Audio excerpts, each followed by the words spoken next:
আসসালামু আলাইকুম ওয়া রাহমাতুল্লাহি ওয়া বারাকাতুহু। সবাই কেমন আছেন? জানি সবাই ভালো নাই, আমি তারপরে কি সবাই কেমন আছেন? সবাই ভালো আছেন নি? আলহামদুলিল্লাহ ভালো হুজুর। ভালো থাকলেই ভালো। আজকে আমি ওয়াজ করবো আমার জীবনের কাহিনী নিয়ে। এমন কাহিনী শুনলে আপনারা চোখের পানি ধরে রাখতে পারবেন না। সব চোখের পানি আমার বাসায় ট্যাঙ্কির মধ্যে চলে যাবে। আমি জানি আপনারা আমার ভিডিওগুলো অনেক দেখেন, আর লাইকও করেন না, শেয়ারও করেন না, সাবস্ক্রাইবও করেন না। তারপরও আমি ভিডিও করেই যাব, দেখতে আটকায়।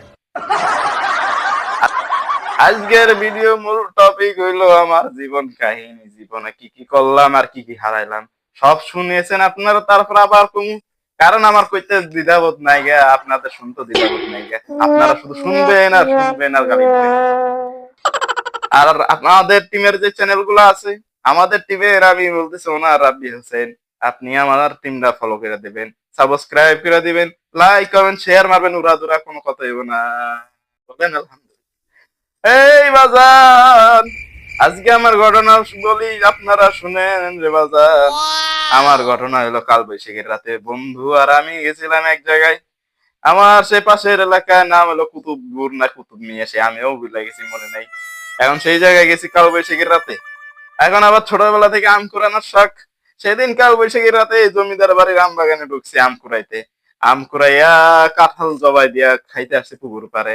পুকুর পাড়ে আইসা যে এই আল্লাহর নাম দিয়া কাঁঠালে দিলাম জবাই।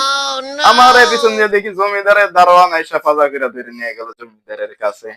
জমিদার কইল, এ হুজুর, আমার বাগানের তুমি আম বাগানে দুইটা কাঁঠাল চুরি করাল্লা, তুমি এখনই আমার কাছে ক্ষমা চাও। আমি তো আবার এক কথার মানুষ, ক্ষমা তো দূরে থাক, আমের উস্কে দিলাম, এই আপনার জমির মালিক, এই আম বাগানের মালিক, আমি কাঁঠাল চুরি করছি আম বাগান থেকে, আপনি বিচার করার কে?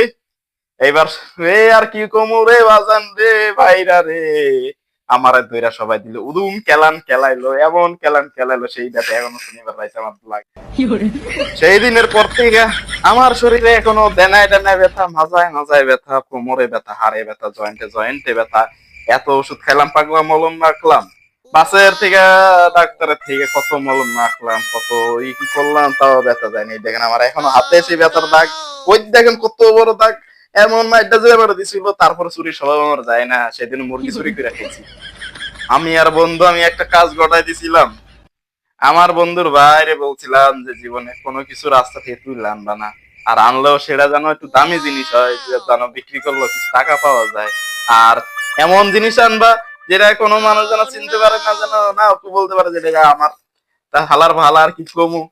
ওই আমার বন্ধু ছোট ভাই একদিন রাস্তা থেকে একটা মেয়ে তুলে নিয়েছে। এনা কয়, ভাই আমি এই যে মেয়েটা তুললাম, আমার বিয়ে করাই দেন। এখন কেমনটা লাগে বলেন? আমার নামে দিছে পুলিশ কেস কইরা, আমার ভাইয়ের নামে দিছে পুলিশ কেস কইরা, আমার বন্ধুর নামও দিছে পুলিশ কেস কইরা। এখন আমার 14 গোষ্ঠী দৌড়াইতেছি আর দৌড়াইতেছি, এদিক সেদিক দৌড়াইতেছি। সেদিনের পরের থেকে আমার জীবনে তেনা তেনা কইরা দিল আমার বন্ধু ছোট ভাই। বন্ধু ছোট ভাই তখন সে সিঙ্গাপুর বউ নিয়ে সুখেই আছে, সংসার করে। কিন্তু আমার এদিকটা জেলে ঢুকানো লাগে, পুলিশ বারবার দৌড়ায়। এমন দৌড়ান দৌড়ায় যে আমার জুতার স্যান্ডেলও ক্ষয় হয়ে গেছে, খালি পায়ে দাঁড়ায়।